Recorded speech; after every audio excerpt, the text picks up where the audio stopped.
Once upon a time, there was... A king! That's what I thought you'd say. No, children, not a king. Once upon a time, there was a piece of wood. It wasn't any special wood, but a simple piece of firewood. The kind that in winter you put in the stove to light the fire and heat the room. After many adventures that I won't relate to you, this piece of wood fell into the hands of an old woodcarver named Geppetto, who wanted to make a marvelous puppet out of it. A puppet who would know how to dance, wield a sword, and do somersaults. With this puppet, Geppetto planned to tour the world to earn a morsel of bread and a glass of wine. So one day, in his humble little room, Master Geppetto began to carve out his puppet. I just know it's going to be a beautiful puppet.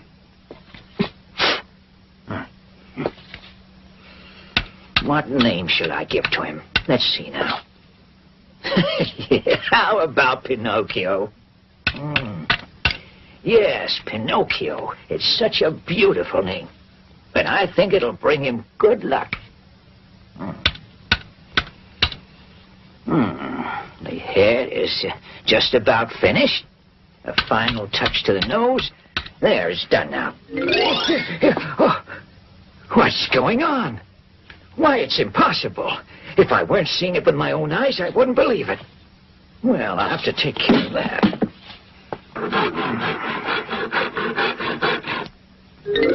My goodness, do you want to make me angry?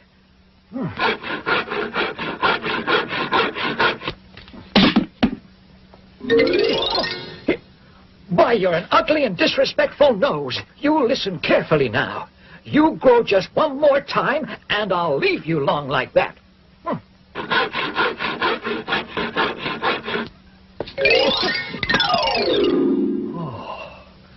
Ah, you're afraid I'll leave it like that. Well, I'll shorten it again. Just once more.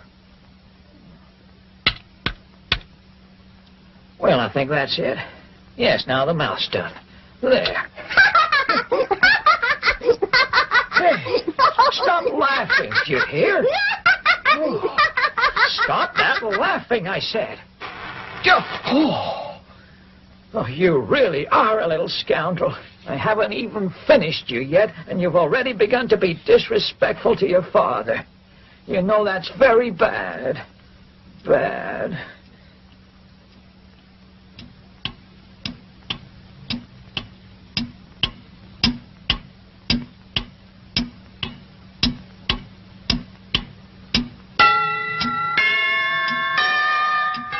There, it's done now. You're all finished. Why, where are you going? Stop, Pinocchio, stop! Come back, don't make me angry!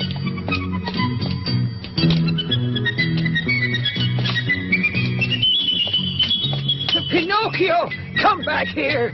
Come back, you rascal! Oh, look at that. Who is that little fellow? Pinocchio. Why, he's made of wood. He looks like a puppet. Oh, isn't he adorable? My. Here you are, my good man. Oh, thank you so much, Constable. And as for you, Pinocchio, we'll settle this at home. Poor little fellow. Will he get a beating from that mean old Geppetto? That's for sure. If we leave that puppet in his hands, he's capable of breaking it to pieces. Yes, indeed. You're quite right. This calls for immediate action. Hey there. Stay where you are.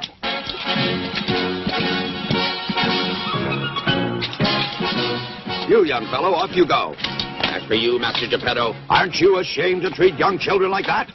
Oh, you were going to break him into little pieces, were you, huh? Of course not, Constable. I assure you that I... That's enough now. Come along to prison. That'll teach you a lesson.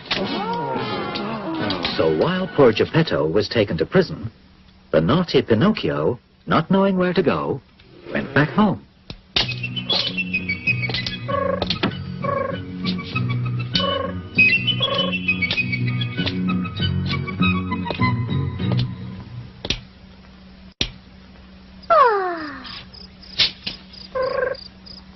Who is it?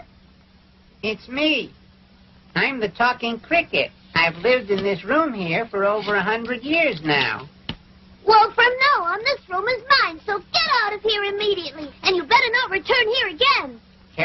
Pinocchio. You know what happens to children who are disrespectful to their elders and who abandon their loving parents? Huh! Speak all you want, Cricket. It doesn't matter. You see, I'm leaving tomorrow at dawn, because if I stay, I'll have to go to school and study, and I haven't the slightest wish to do that. You little dunce. Then you'd grow up to be an ignorant donkey. Quiet, you evil-mouthed Cricket. All right, then learn a decent profession.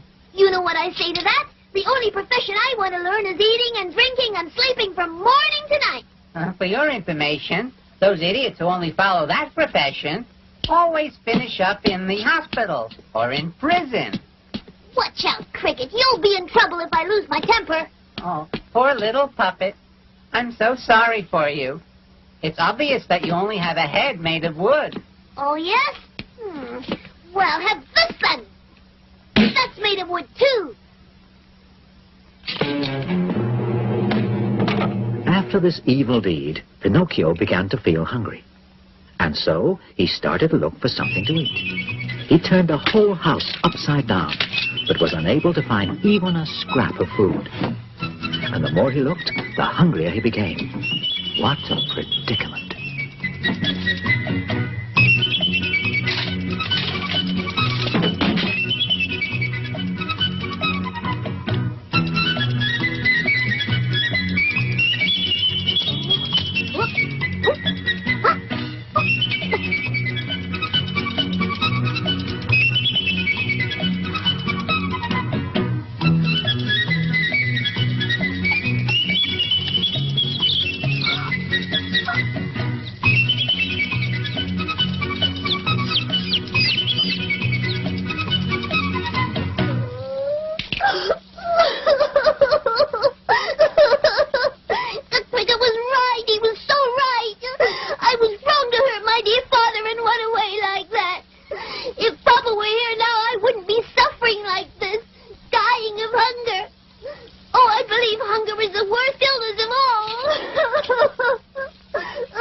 Pinocchio paid dearly for his misbehavior. Starving and cold, he went to sleep with his feet on the foot warmer. But while he slept away, they slipped onto the hot coals, and so they were badly burned.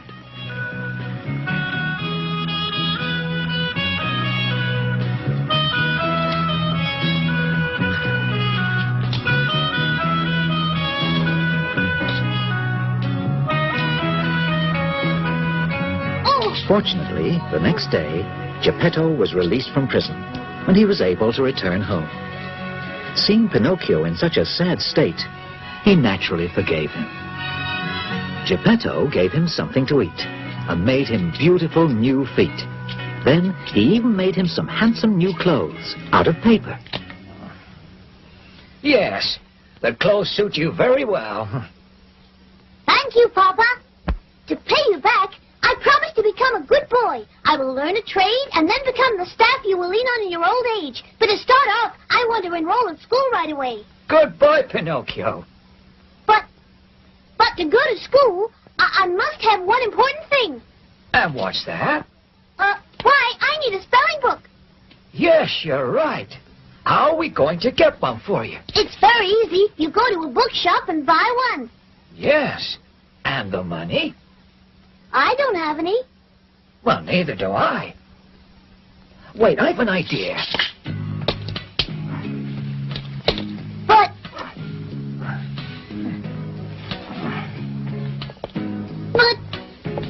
Papa, what are you doing? You can't go out in this weather. It's snowing outside.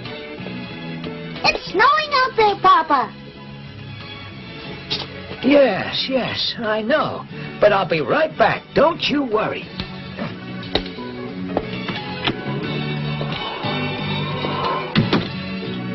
Oh, dear.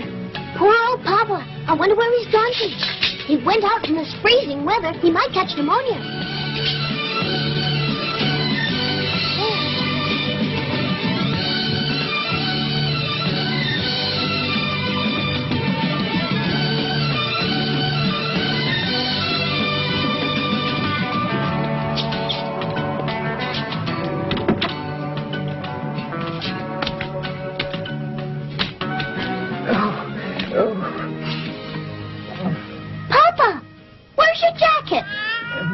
My jacket? Ah, yes. I sold it. You sold your jacket? Why? Because I was too hot in it. I know what you did. You sold it in order to buy me a spelling book. Oh, Papa, my dear Papa. This morning, Pinocchio, full of good intentions, left the house early to go to school. Goodbye, Papa. Goodbye, my son. Be careful when you cross the streets and work hard. I will. Don't worry, I'll be a model pupil. Poor Papa. He bought me a spelling book, and now he's left in his shirt sleeves, and in this cold weather, too. Oh, yes. Only parents know how to make such great sacrifices. Listen.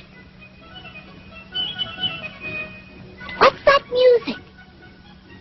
What a pity that I must go to school now. Otherwise... Well, here's what I'll do. Today I'll go hear the music, and tomorrow I'll go to school. There's plenty of time for school. I'm young.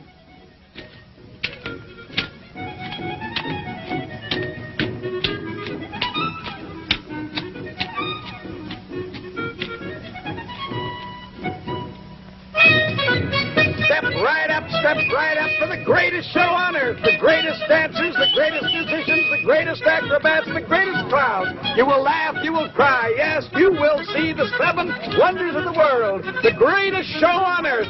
Step right up, ladies and gentlemen. Step right up. What's going on? Read the sign there, you'll find out. I'd read it most willingly, but to be honest, I don't know how to read today. What a blockhead. In that case, I'll read it for you. It says, the greatest puppet show in the world. Oh! And how much does it cost to go inside? Just 4 pennies. Excuse me.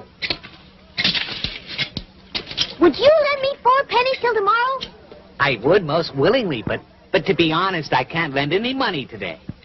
Well, then could I sell you my new jacket? Ha! A jacket made of paper. Don't make me laugh. If it rains, it's goodbye jacket. Would you like my new shoes? Sure, they're good for lighting a fire. Well, then, how about my hat, huh? A hat made out of bread. What good is that? Very well, then. Would you give me 4 pennies for the spelling book? It's new. Listen, I can't do business with you. After all, you're underage. I'll buy the spelling book for 4 pennies. Here you are. Oh. Thanks. Oh, my. No, I won't agree to those conditions. Absolutely not. No, I won't marry your daughter. She's too old. You promised me 2 pieces of gold, and now you have to keep your word. Thank you. Thank you. Thank you. Thank you. Thank you. Thank you. Look over there. It's Pinocchio. Pinocchio? Why, yes, it's really Pinocchio. Hey, Pinocchio, come here. Pinocchio, come and join us. How was the show? I'm at the show.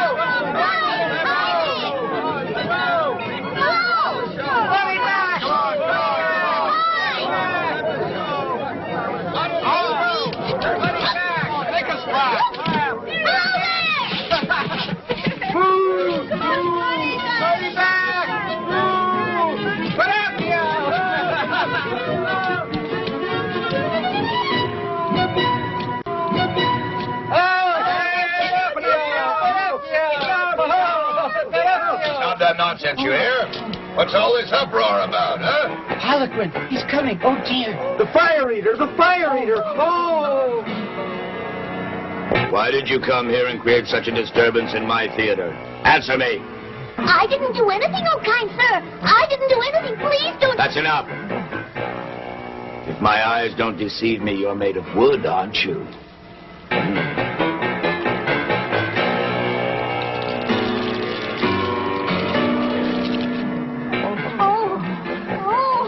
Yes.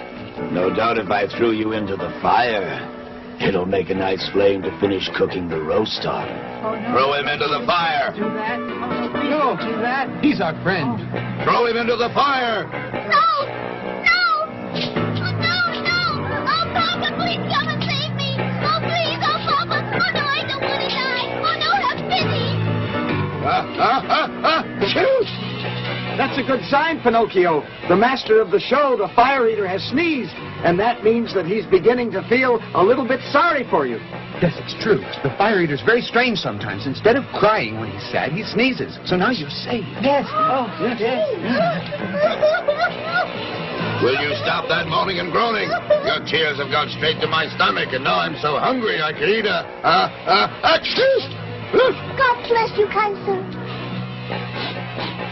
Thank you. And your papa and your mama, are they both still alive? My papa, yes. As for Mama, I've never known her. Who knows what a tragedy it would have been for your old father if I had really thrown you into those burning coals there.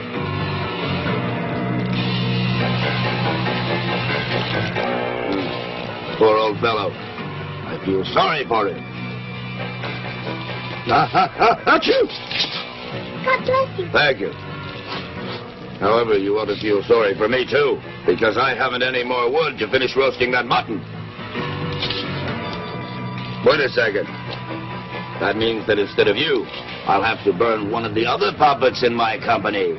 Hey, officers! Take Harlequin and throw him into the fire. I want my mutton to be well roasted. Oh, please don't. No.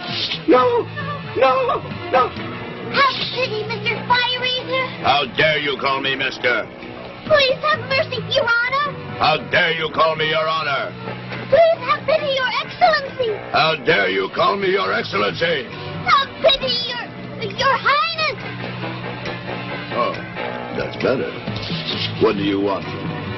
I beg of you to have pity on my dear friend Harlequin. Pity? What good is pity? If I've spared you, I have to burn him instead because I like my mutton to be well roasted. Oh, in that case, I know what I have to do. Release Harlequin, officers. Please take me instead and throw me into the fire.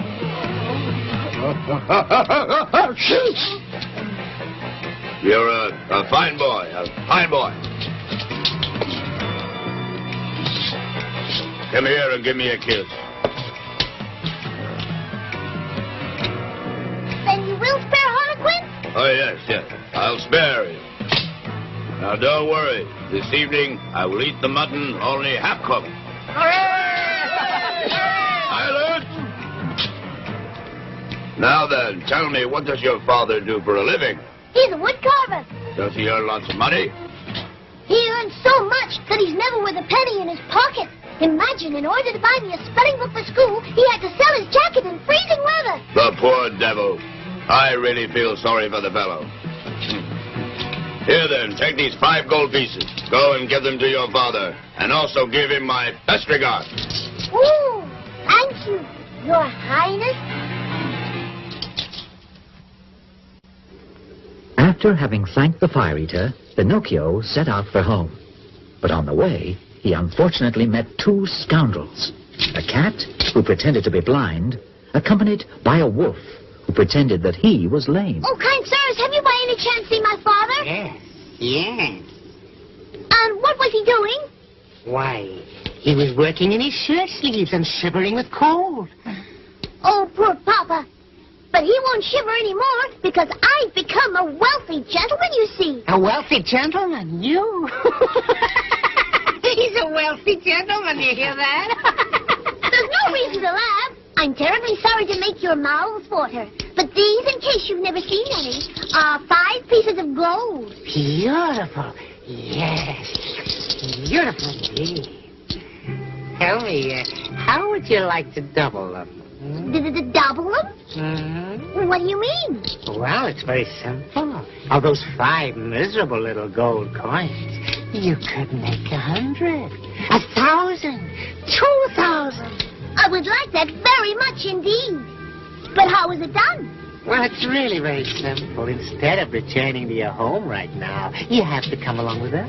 And where do you want to take me? Oh, it's not far. Not very far at all. To the land of the mutton. No, I'd better not go. I think I'd better return home right now. I'm sure Father's waiting for me. The poor old man. Who knows how he must be suffering? What's more, the talking cricket was so right when he warned me that children who disobey their parents will never come to any good in this world. Bah!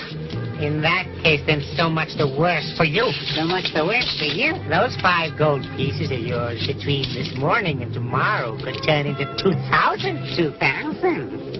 But how is it possible? How could it happen? I'll tell you.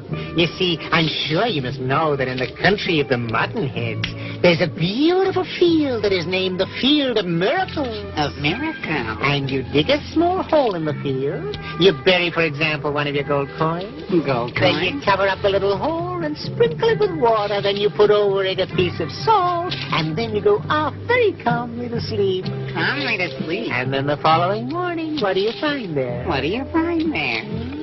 What do I find there? You'll find there a beautiful big oak tree. Except instead of green leaves, you'll see thousands of pieces of gold growing there. Oh, how wonderful! But is it really true? Why, of course. Of course. Of course it's true. Do I look like someone who tells lies? Of course. Oh, no. Well, what's your decision? If we don't waste time, we can stop for a while at the Inn of the Red Lobster on the way. Well, shall we go, Pinocchio? I guarantee you, you're going to be very rich.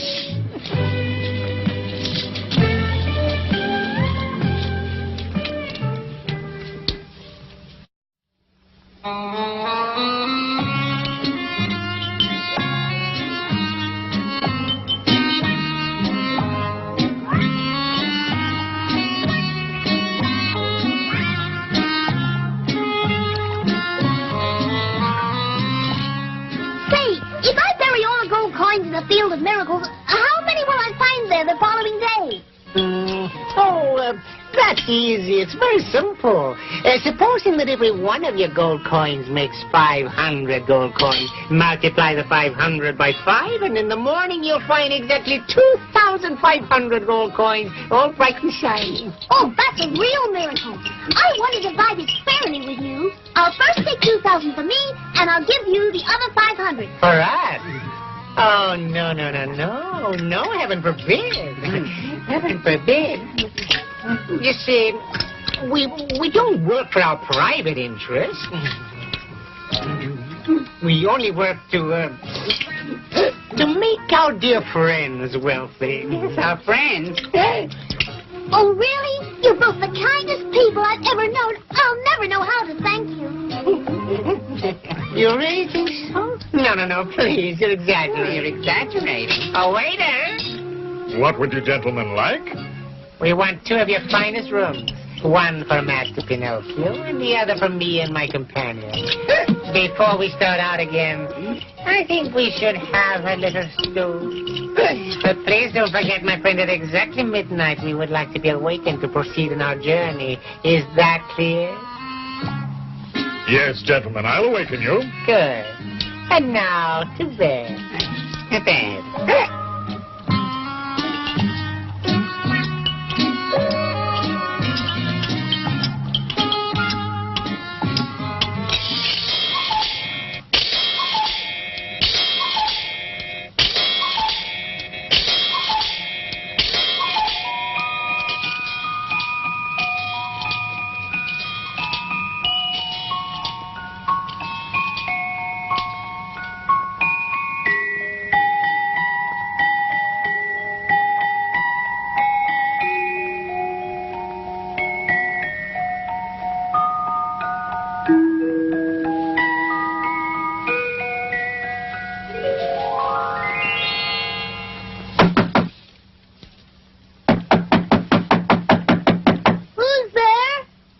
It's the innkeeper. Master Pinocchio, I've come to tell you that it's midnight.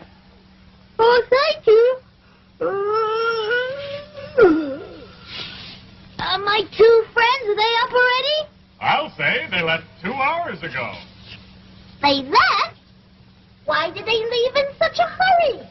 Because the cat had received a message that her oldest kitten was in the hospital with a severe case of pneumonia. Oh, and did they pay for the dinner? Why, of course not.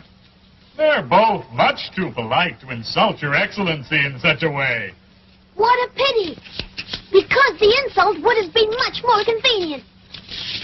And where did those friends of mine say they'd wait for me? At the Field of Miracles in the morning at the break of sunrise. I I haven't a minute to waste. I don't even know how to get to the Field of Miracles.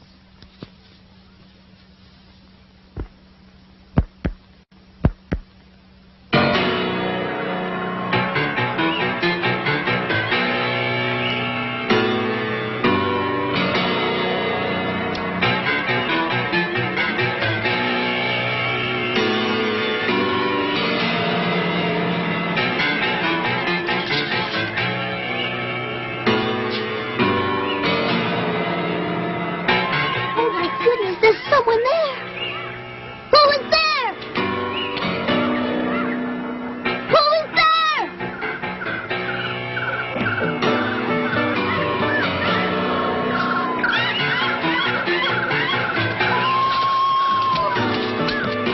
Oh dear, that's all I need right now, those dreadful night owls.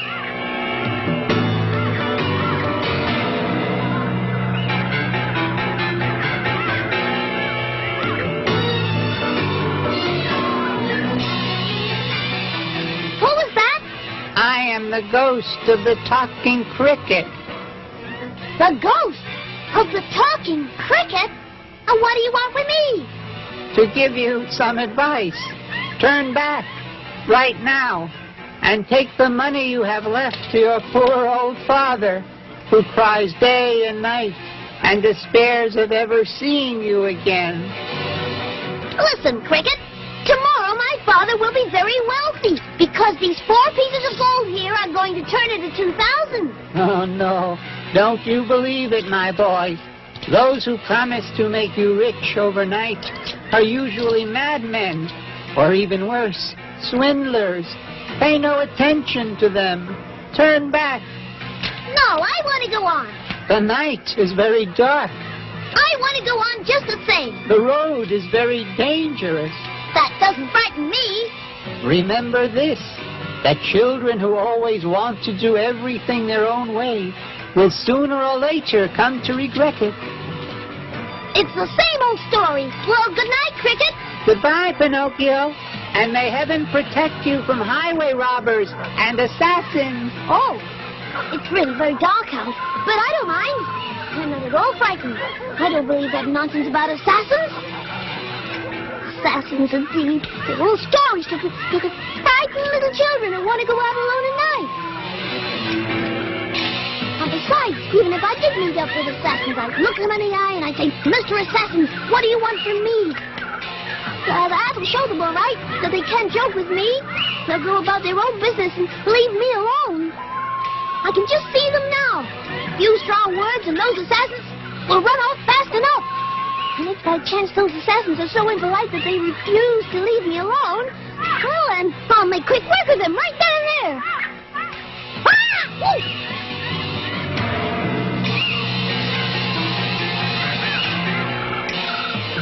Why, I think I'm being followed. What if it turns out to be assassins? Oh, where can I hide the gold coins? I think I'll hide them in my mouth.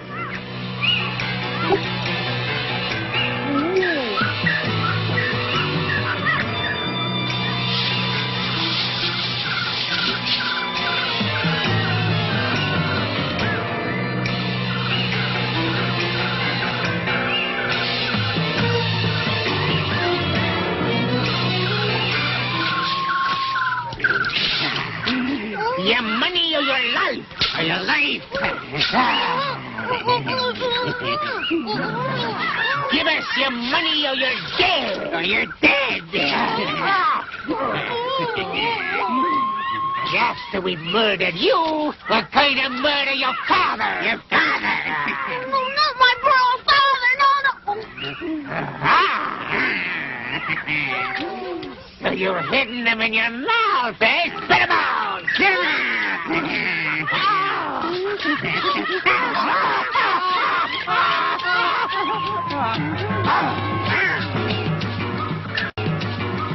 And so Pinocchio, still pursued by the assassins, ran for many miles through woods and fields until daybreak.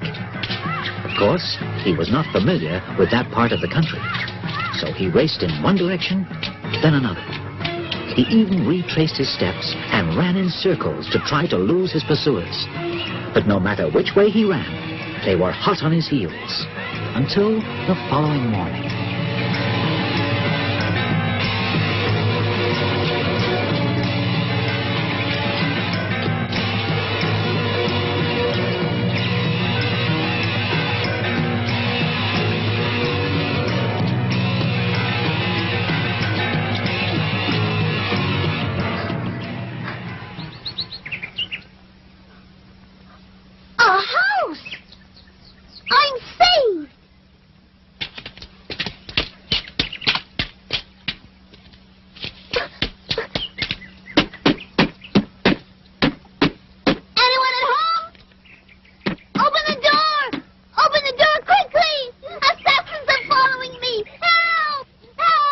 Pinocchio knocked and knocked in vain, and begged them to open the door.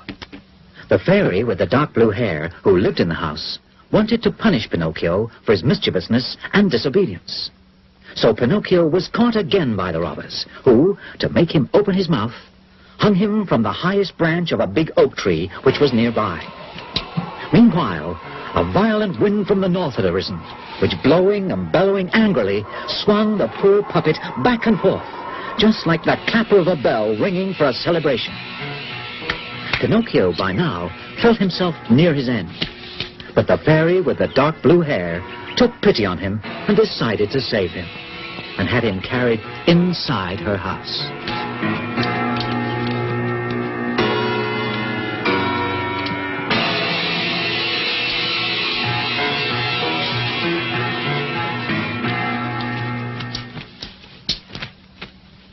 There. Better drink this medicine. In a few days, you'll feel a lot better. Is it bitter or sweet? It's bitter, but it's good for you. If it's bitter, I don't want it. Now, you just drink that medicine. But I don't like anything bitter. If you drink it, afterwards, I'll give you a little sugar. No. First I want the sugar, and then I'll drink the medicine. Oh, very well. Here's the sugar. It's delicious. If only the sugar were a medicine, I wouldn't mind taking it every day. And now you must keep your promise. Go on, drink the medicine. Oh, I can't drink it that way. Look, Why not?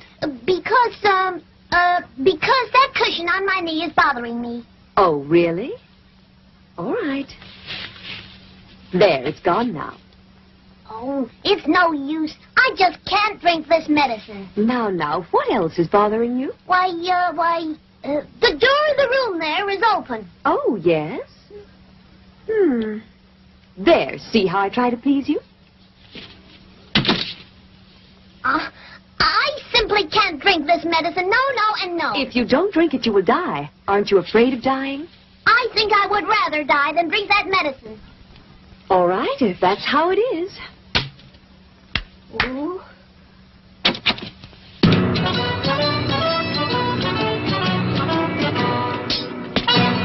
Whoa! Those creatures! What do they want?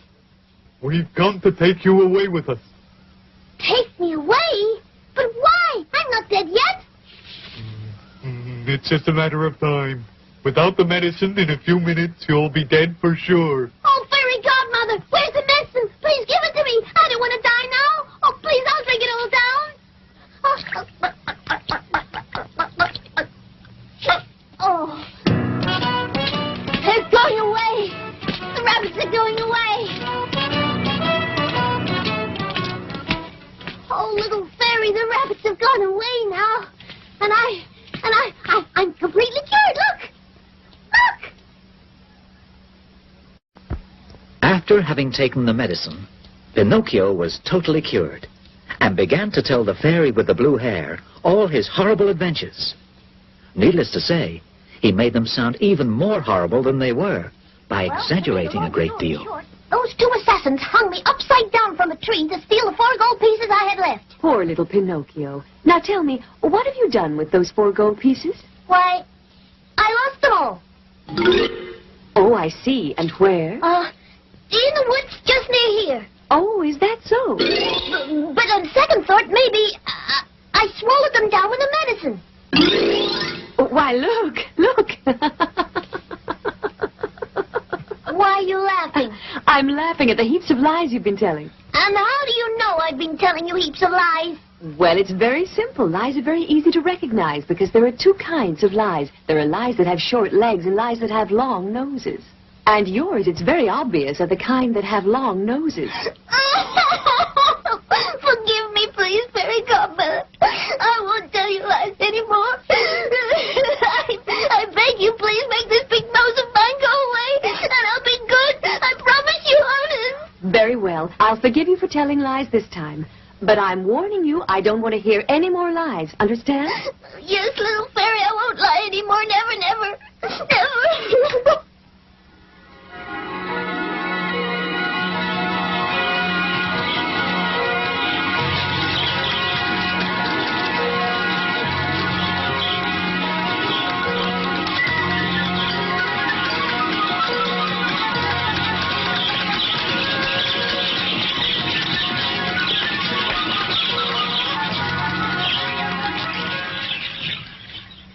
Look, my nose. It's just like it was before. The birds have eaten it all. You sent them to do it, didn't you? Thank you. You're so good to me that I wish I could tell you how much I love you. And I love you very much, too. And if you want, you can stay here with me always. Oh, I'd stay willingly. But my poor old papa... I've thought of everything, and your father has already been notified and will be here very soon. Oh, really? Oh, how wonderful. Well, in that case, may I go ahead to meet him? I can't wait to be able to give a kiss to that poor old man who has suffered so much for me. Go ahead. But do be careful not to lose your way. Follow the path through the forest without going off it for any reason whatever. Only that way will you be able to meet your father. Remember that. Don't worry, little fairy. I'll be careful. Goodbye, Fairy Godmother.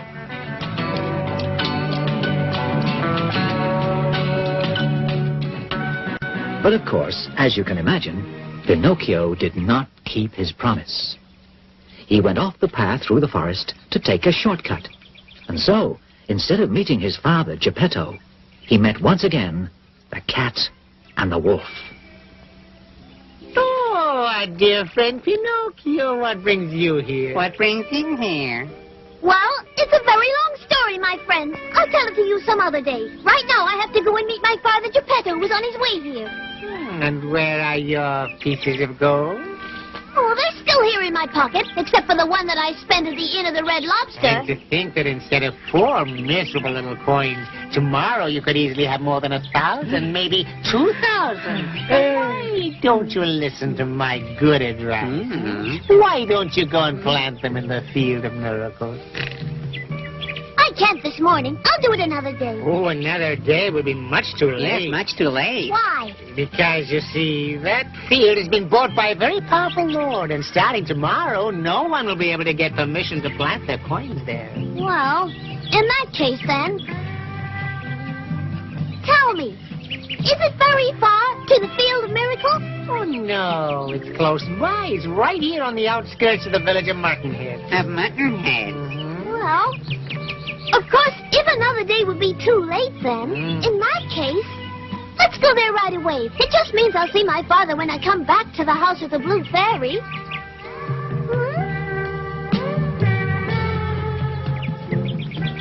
That's fine, fine, dear Pinocchio. That's enough. Now, put inside the hole all your gold coins and cover up the hole. And cover up the hole.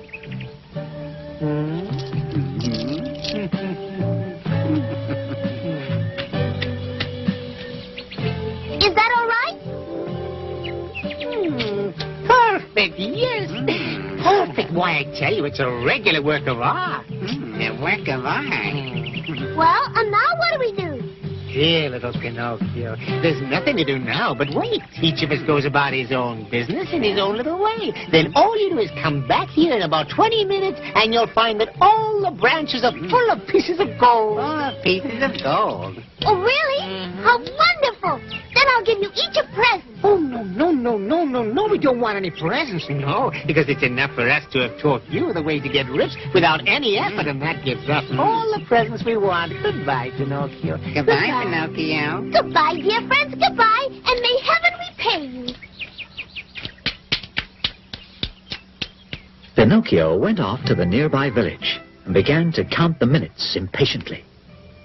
Meanwhile, he daydreamed about the moment when he would return to the Field of Miracles to collect all the gold pieces which he would find on the branches of the magic tree, which, according to the prediction of the cat and the wolf, would spring up shortly. He dreamed of hundreds of gold pieces, then thousands, then millions. There was no end to his imagination.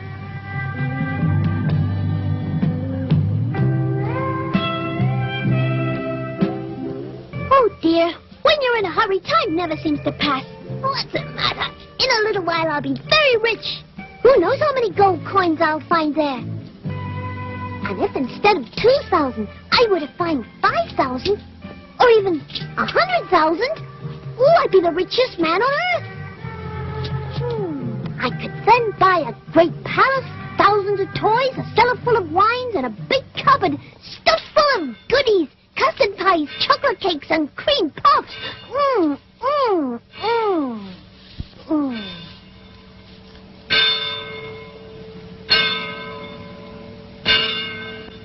It's noon already. Time to go.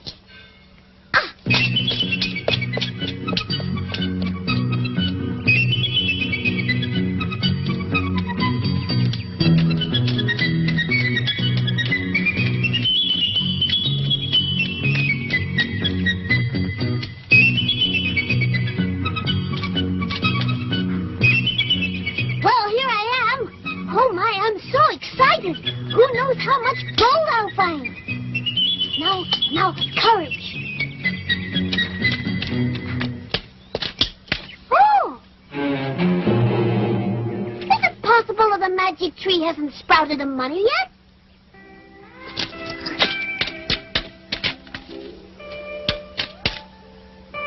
Maybe it needs a little more water.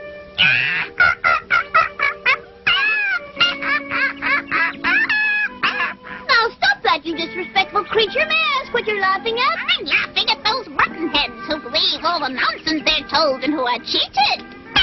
Like crafty scoundrels. Are you speaking of me? Yes, who else? I'm speaking of you, poor Pinocchio, who is so foolish and gullible as to believe that money can be planted and can grow like rows of corn. Explain that, would you? Haven't you understood yet that while you were away, the cat and the wolf came back here, they stole all your pieces of gold that were buried in the hole there, and have run away like the wind? It would take a world champion to catch those scoundrels. No, it's not possible. It's not possible. Two such fine people. Two such dear friends. I can't believe it. It's not possible.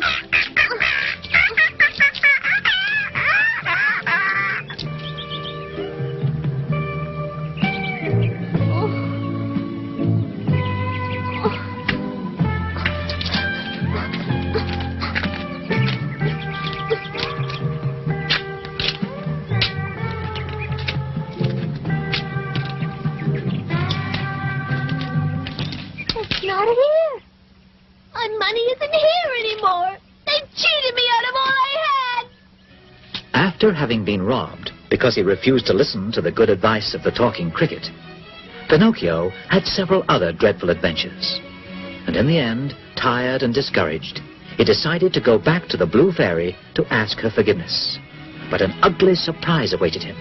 The house of the Blue Fairy was no longer there.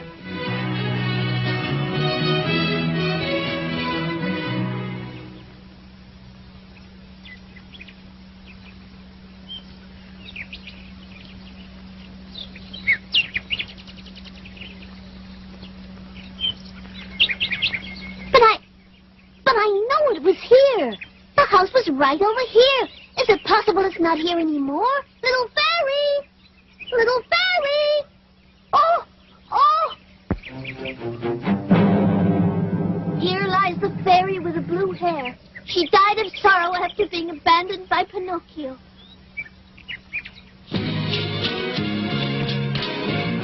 No! Little fairy! Fairy godmother! Tell me that it isn't true! Tell me that you're not really dead! Oh, please answer me! Fairy godmother, why have you died? Why isn't it me that's instead, because everyone knows that I'm so bad. But you were so wonderful. and my poor old father, where is he now? I've nobody anymore. What will I do alone and abandoned? If you love me, come back to life again, please. Come back and be as you were before. Don't you see that I'm all alone and abandoned by everyone? Hey there, little boy. Who's that calling me? It's me, the little dove.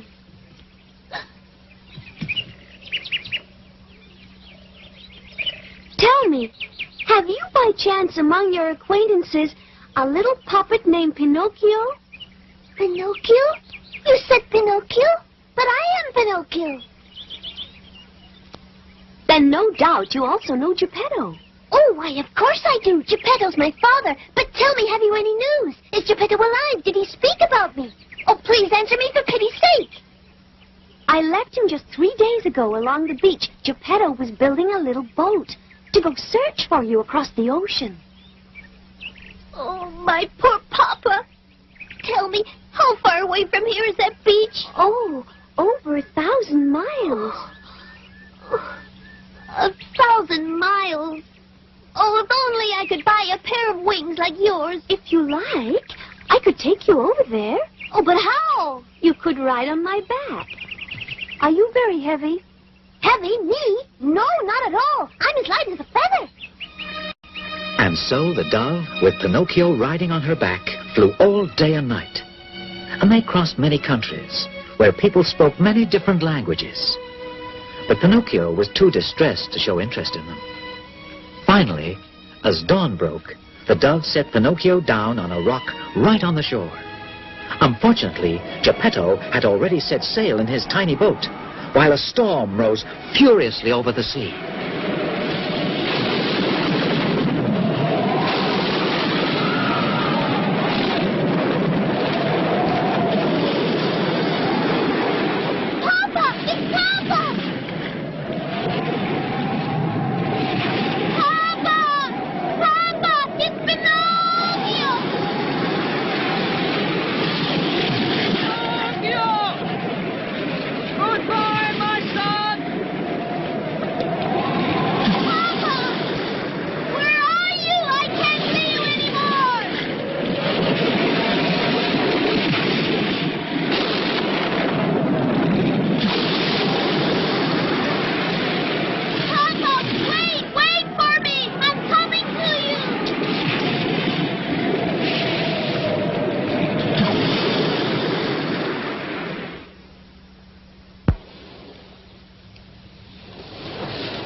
Pinocchio had courageously thrown himself into the stormy sea in an attempt to save his father Geppetto. But unfortunately, he didn't succeed in finding him. After many hours of being tossed about, Pinocchio was thrown up by the waves onto the beach of an island, where there was a city called the City of the Busy Bees. Pinocchio reached the city towards noon. He was very tired, but above all, he was very hungry and very thirsty.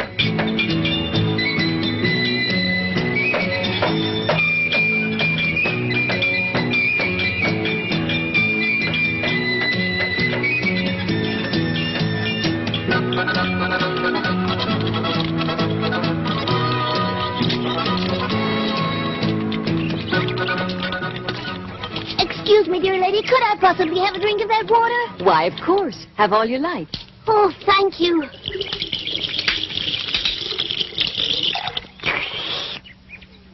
Oh, that was good. I'm not thirsty anymore, but I'm hungry. Oh, yes, I'm starving. Well, if you help me carry home one of these jugs of water, I'll give you a big piece of bread. Hmm. And I'll also give you a nice plate of cauliflower with a cheese sauce. Hmm. And after that, I'll give you a beautiful dessert made of nuts and raisins. Oh, well, I guess I will carry the jug of water to your house.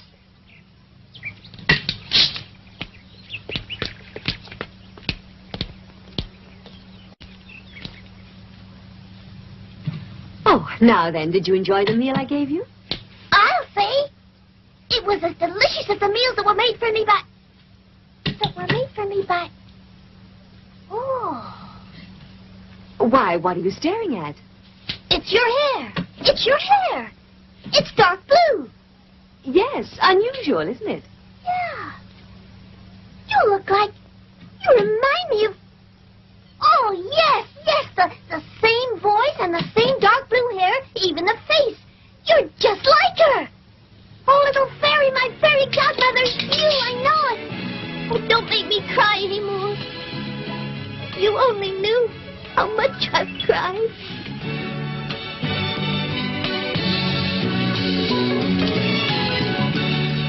You dear little creature, so you know who I am. Yes, and it's only because I love you that I recognized you. And now that I've found you, I'll never leave you again. Never, never. I'll always stay with you. Only... What is it? Well, it's just that if you only knew how tired I am of always being a puppet and not growing anymore. If I only knew how to become a real little boy, just like all the others. You could become one, only you must deserve it. Oh, really? And what must I do to become a real boy?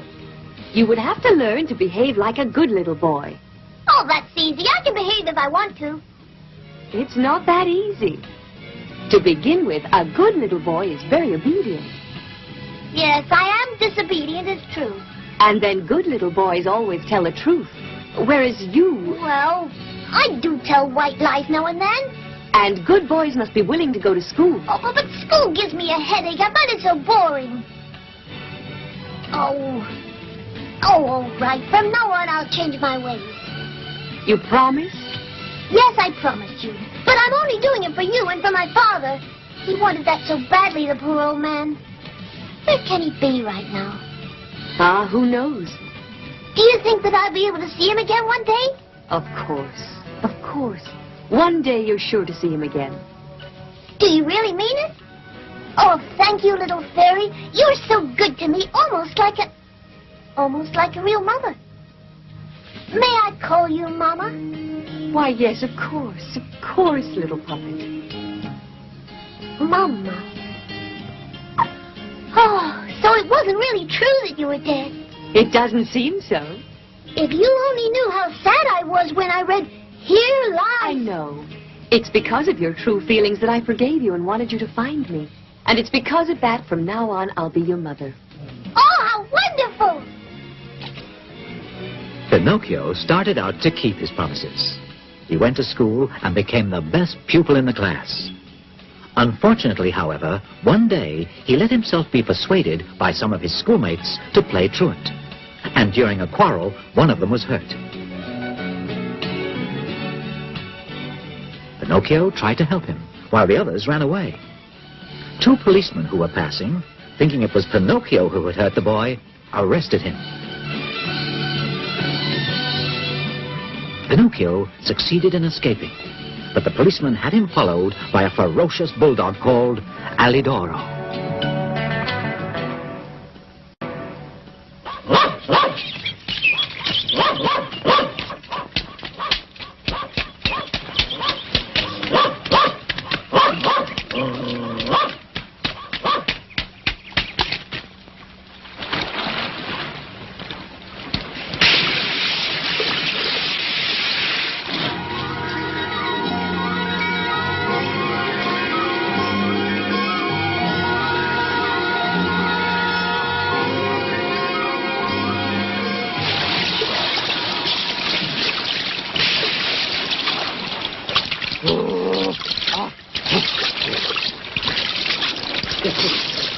I'm drowning! I'm drowning!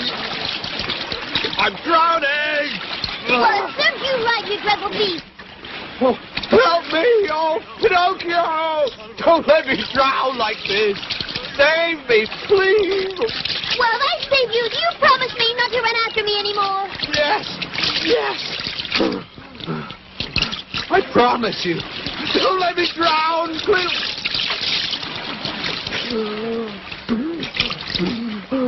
Well, all right.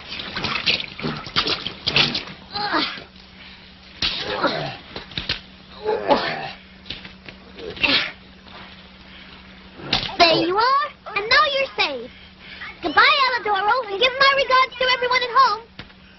Goodbye, Pinocchio.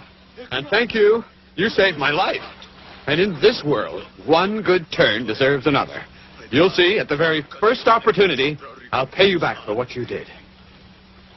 And so Pinocchio, after having saved Alidoro, returned to the sea and began to swim in the direction of a cave in the hope of finding refuge and a place to dry his clothes.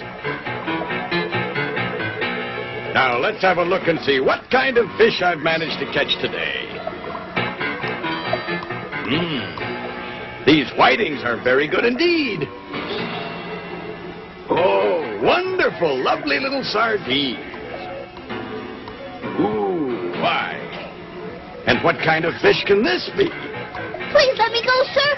You see, I'm not a fish. No, I understand. You're some kind of sea urchin. No, not at all. I'm really a puppet. Oh, nonsense. I never knew that there existed fish puppets in the sea. That means today I'm going to eat something new. You're going to eat me? But don't you understand, sir? I'm not a fish. Don't you hear that I can speak and reason like you? That's true enough. Yes, indeed. Now, you mustn't cry like that. Now, listen. Because you're so nice, I'll fry you in a pan, all right? Believe me, to be fried in pleasant company is always a great consolation.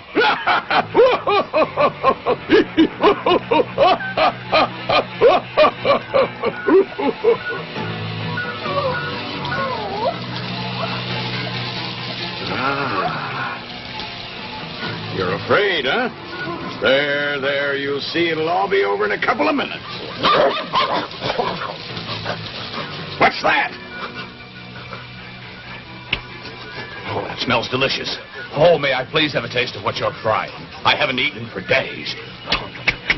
Alidoro.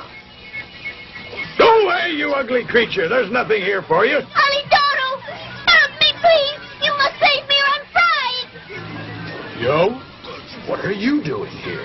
Save me, please, Alidoro! The green fisherman thinks I'm actually a fish! And he wants to fry me in a frying pan! What? You in a frying pan? I'll take care of that. Don't worry.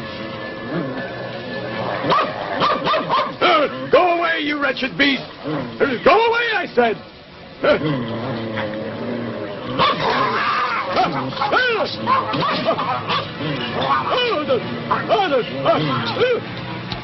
Give me back my little fish! Oh, you horrible dog! Give him back immediately! Come back this instant!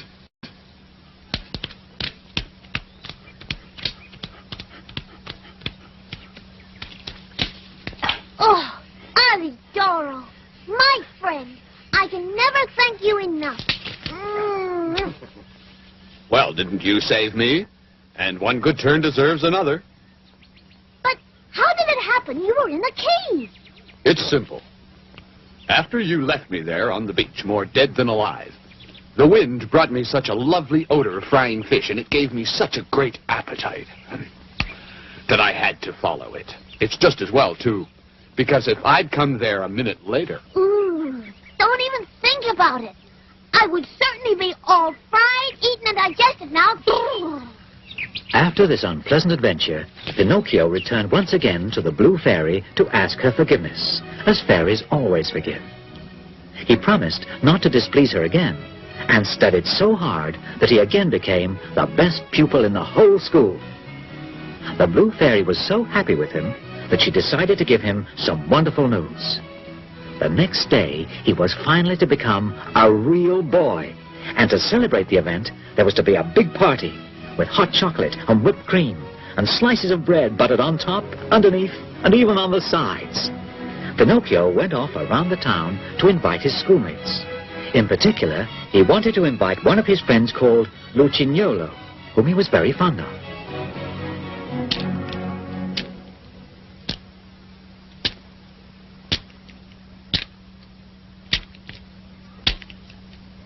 Lucignolo!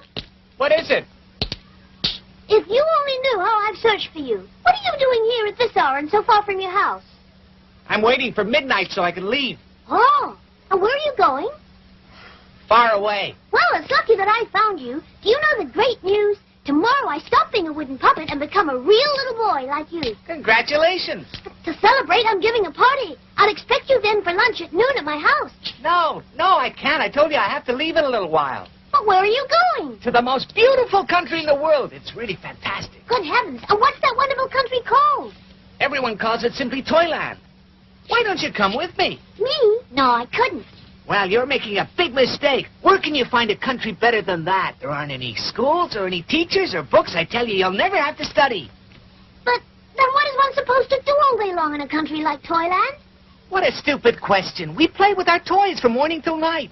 Well, it does sound like a very exciting country, except that... Then come along with me. You'll have the time of your life. What do you say? No. You see, I promised my fairy godmother that I would become a good little boy. Well, I'll see you then. Goodbye. Oh, wait another 2 minutes, will you? But it's getting very late. The fairy is waiting for me. 2 minutes, that's all. What if the fairy calls for me? Let her call all she likes. She'll soon stop. Tell me, are you leaving alone? Of course not. There'll be more than 100 of us. At midnight, a fine coach will come along by here to pick me up, and it's going to take us all along to Toyland. Oh, I would so love to see all of you as you start out. Stay a little while and you will. No. I'd better get going. The fairy will be worried. But what has the fairy got to be afraid of? That the bats are going to eat you? Say, are you really sure that in Toyland there are no books or schools? Absolutely. And not even teachers? Not even one. What a wonderful place. Well, I'll see you. Have a good journey. Oh, wait. Look. Down there, there's a light.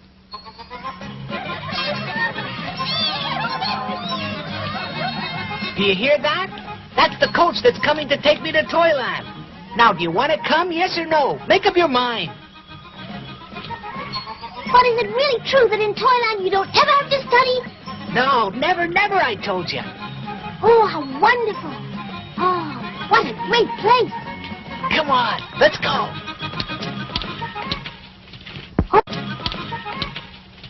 Oh, look at all those donkeys. How beautiful. Aren't they cute? Just look. There are so many. And that fine coach. Come on. Well, I'll get going. Goodbye. The coach is very crowded now. There isn't any more room up there. That's all right. I'll stay down here on the cart pole. And you? Aren't you coming with us? No, I'm staying. I want to go to school and learn a trade. Well, goodbye and good luck to you.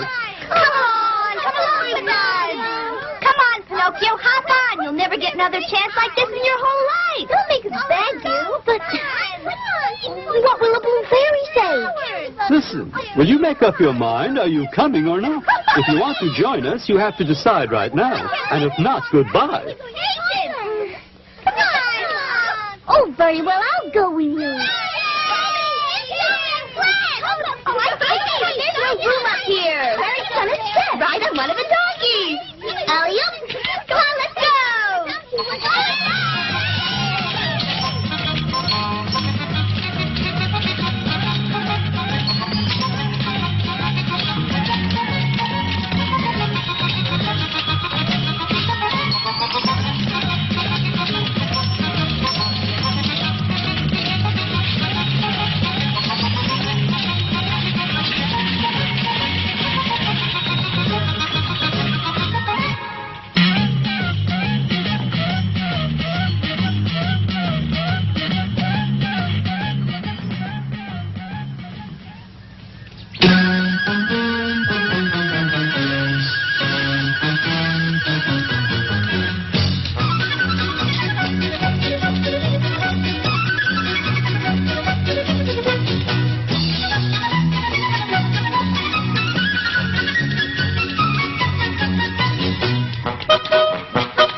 want to come along. You were certainly right.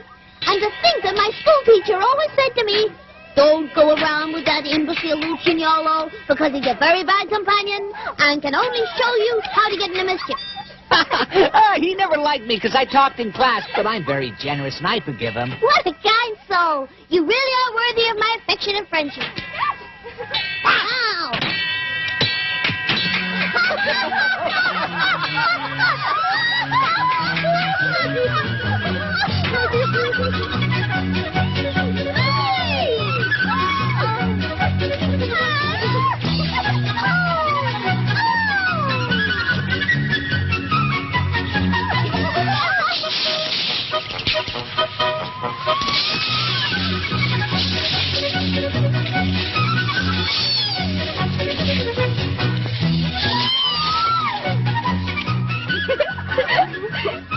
Come on now, Pinocchio.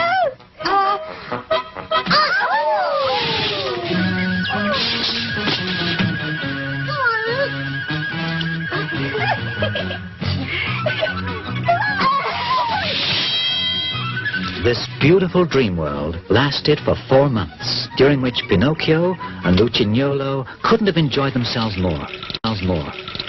But one morning, Pinocchio woke up to a nasty surprise. A surprise which made him very unhappy, as you shall see. Oh! Open up, Lucignolo! Open up for pity's sake! Lucignolo! I have to speak to you very urgently! Oh, Pinocchio, come in.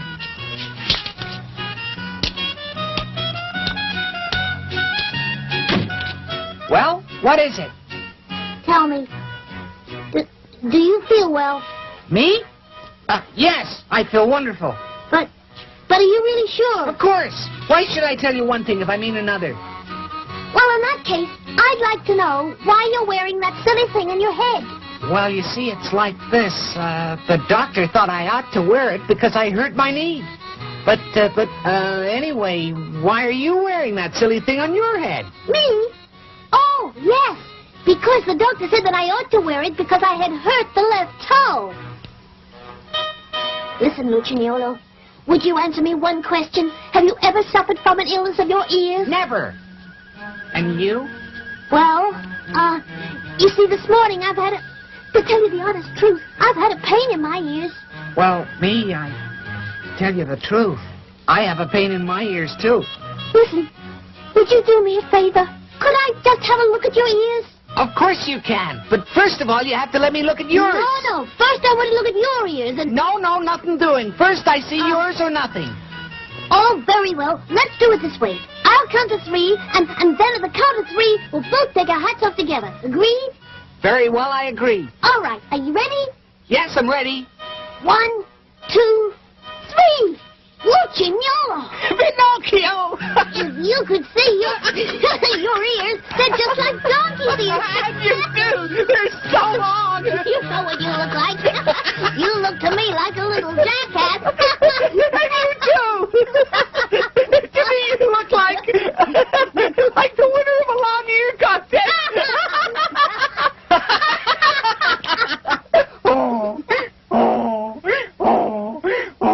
Pinocchio, please help me. Lucignolo, what is happening to us?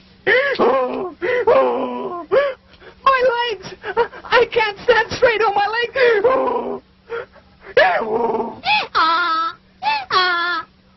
My goodness, the same thing is happening to me.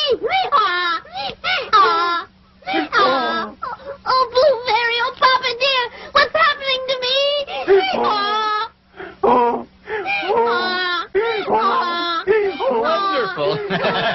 Wonderful! You two are a fine pair of little donkeys. I'll be able to sell you for a good price at the market. And now you understand who the coachman was. He was a scoundrel who lured little children into Toyland, waited for them to become donkeys, and then sold them in the marketplace. Thus, the donkey Lucignolo was sold to a farmer to turn his water wheel. And the donkey Pinocchio was sold to the director of a circus, who wanted to make him jump and dance with the other animals of the troop.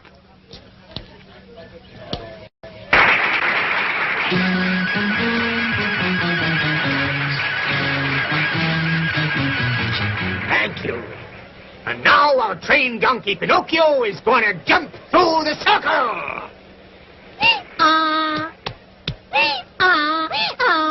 Go on. Go on, jump, you idiot. Go on.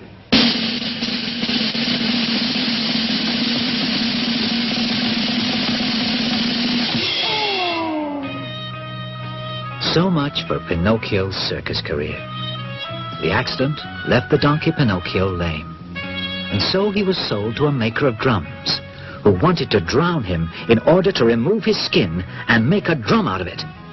But after Pinocchio was thrown into the water, the blue fairy, who always protected him, turned him back into a puppet. And so Pinocchio succeeded in escaping from the drum maker and set off to swim towards the open sea. At a certain point, he noticed a rock on which he found a mysterious goat of a beautiful dark blue color. Why, what's that? Pinocchio! Please hurry! For pity's sake! Oh, look at that! There's a goat in the middle of the sea, but his hair is all blue, just like my blue fairy. Quickly, Pinocchio, quickly! There's an enormous sea monster who has seen you and wants to eat you up! A sea monster, did you say? Where is it? Quickly, Pinocchio! Quickly! Oh, my goodness! Look out, Pinocchio! The monster's right behind you! Watch out! Watch out!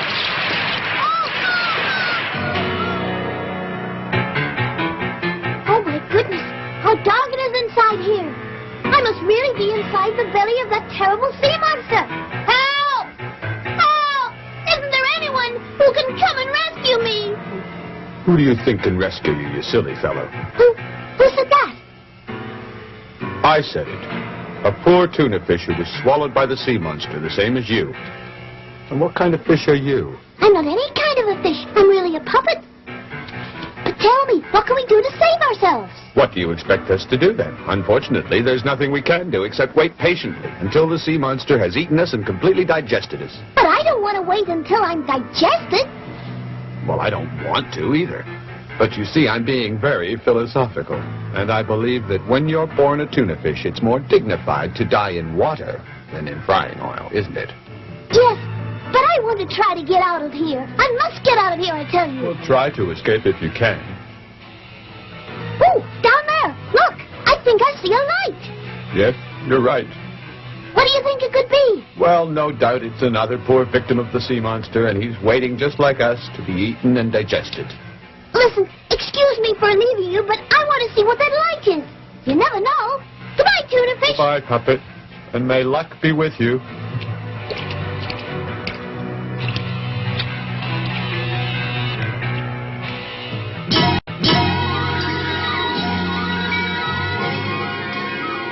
So while the sea monster continued its journey through the depths of the sea, Pinocchio was wandering inside its enormous stomach.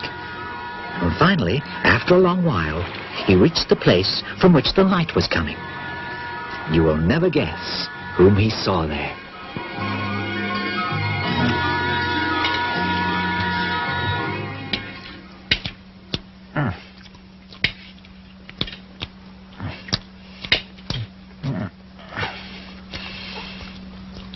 Huh? Oh! Pinocchio! Oh, Papa dear! Oh! Papa! At last, Papa, I found you again. I'll never leave you again, Papa. Never, never, never. Are my weak old eyes telling me the truth? Is it possible that you're my dear little Pinocchio? Yes, Papa, it's me. And you've forgiven me, haven't you? Oh, Papa, if you only knew how many horrible things happened to me because I disobeyed you. But now, I'll never make you unhappy anymore. But you, Papa, how long have you been inside the sea monster? Oh, it must be 2 years now. 2 whole years? And how were you able to survive here for such a long time? Oh, you see, my son, The very same storm that shipwrecked my little sailing boat also shipwrecked a merchant ship that was close by me. The sailors were all safe, thank heavens, but the ship went down to the bottom. And it, too, was swallowed up by the terrible sea monster with all the cargo it was carrying. You mean the ship was swallowed in one mouthful? Yes, all in one mouthful. However, the sea monster spit out the mainmast because it got stuck between its teeth. How terrifying.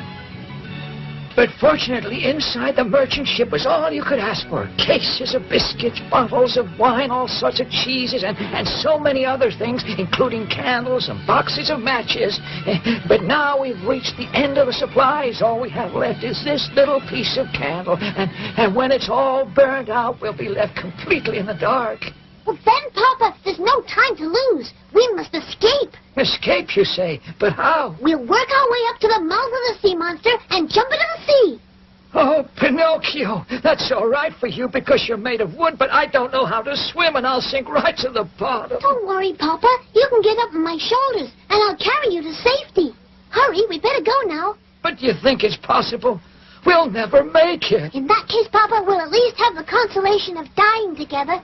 Be brave, Papa. The sea monster will be sleeping for a few hours yet, but we haven't any time to waste.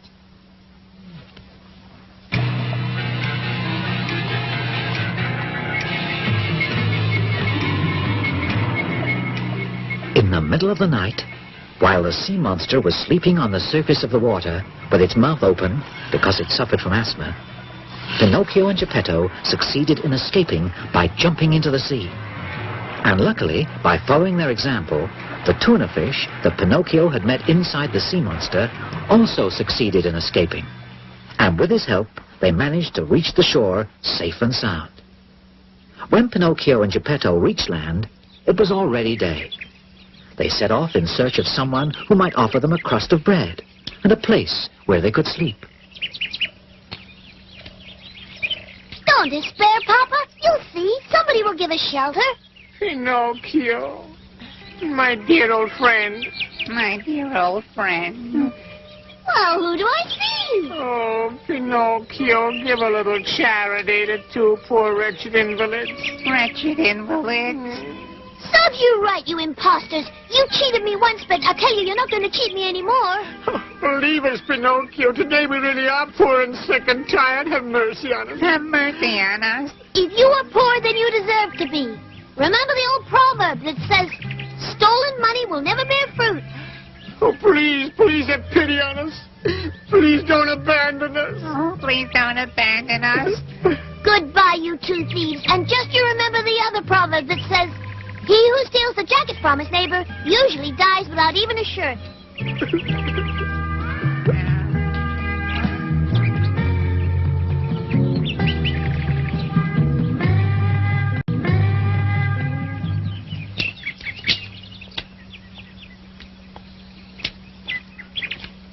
Papa, look, a little cottage. Let's knock at the door. Maybe someone there will help us. Come in. The door is open.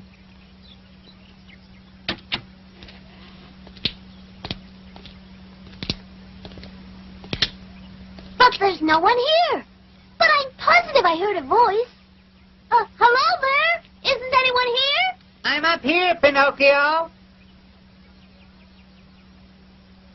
Oh, it's my friend, the talking cricket. Oh, well, now you call me a friend, the talking cricket, do you? Have you already forgotten when you chased me out of your house and threw the hammer at my head? Yes, you're right, Cricket. Now you can chase me out and throw a hammer at my head. But please take pity on my poor Papa.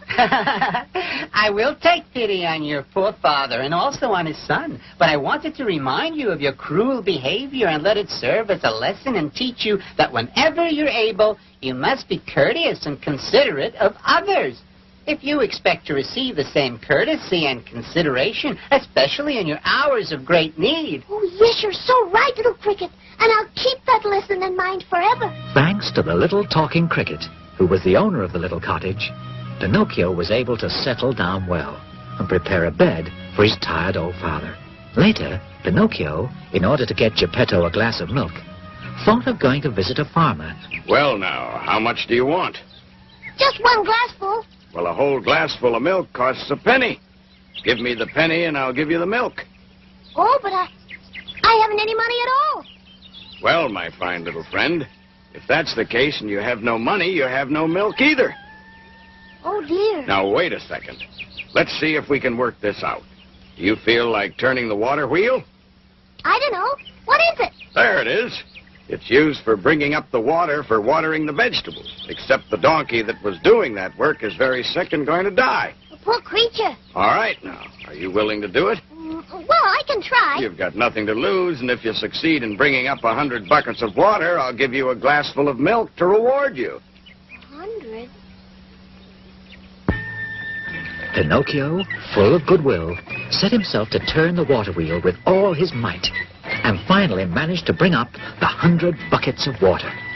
But naturally, to Pinocchio, they seemed 1,000.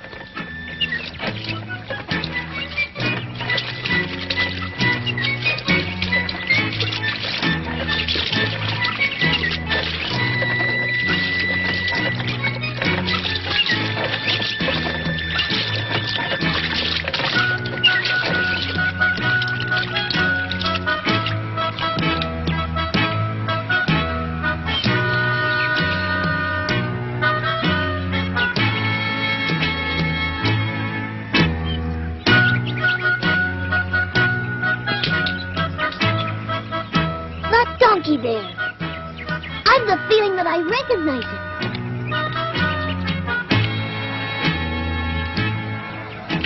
Why, yes. I know I've seen that face somewhere. Tell me, who are you? I'm Lucignolo. Lucignolo? My poor old friend. Tell me, how do you feel? Answer me. He's dead now. He can't answer you. Forgive me, but you can talk to donkeys? Of course. He was a friend of mine. Oh, he was a friend of yours. Yes, he was a schoolmate of mine. What? That's the funniest thing I've heard. So you had donkeys for schoolmates, did you? Well, I can just guess what a clever student you were. All right, now, take the milk. You earned it. Yes, indeed. You're a strange little boy, very strange, but you're a good boy nevertheless. For many months, Pinocchio continued to get up every morning at dawn to go turn the water wheel and earn that glass of milk which did so much good for his old father's health.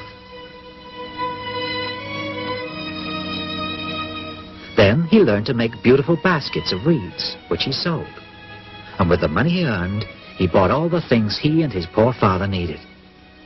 As time passed, he built a rolling chair to take Geppetto out for walks on sunny days. In fact, Pinocchio became a really model son. In fact, besides studying all day without ever taking a rest, he spent long hours working in the evening. One evening, Pinocchio worked very late to finish a large number of baskets. But in the end, no longer able to overcome his tiredness, he fell into a deep sleep.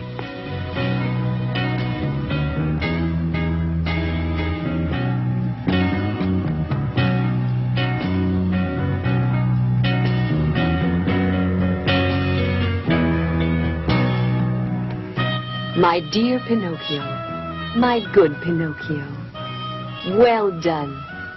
To reward you for your kind heart, I forgive you for all the unkind things you've done in the past.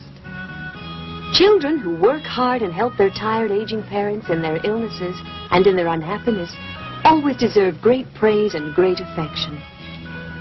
Continue to be kind and make other people happy, and you'll be happy too. Farewell, my dear Pinocchio.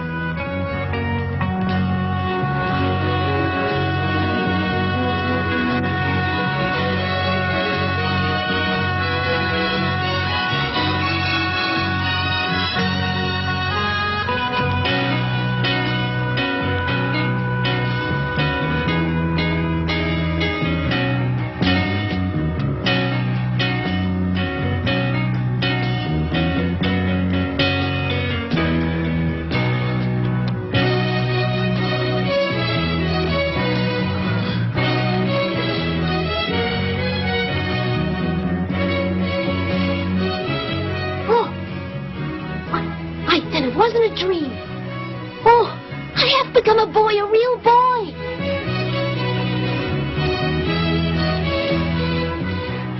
I'm a real boy, it's true. Oh, little fairy, thank you. Papa! Papa!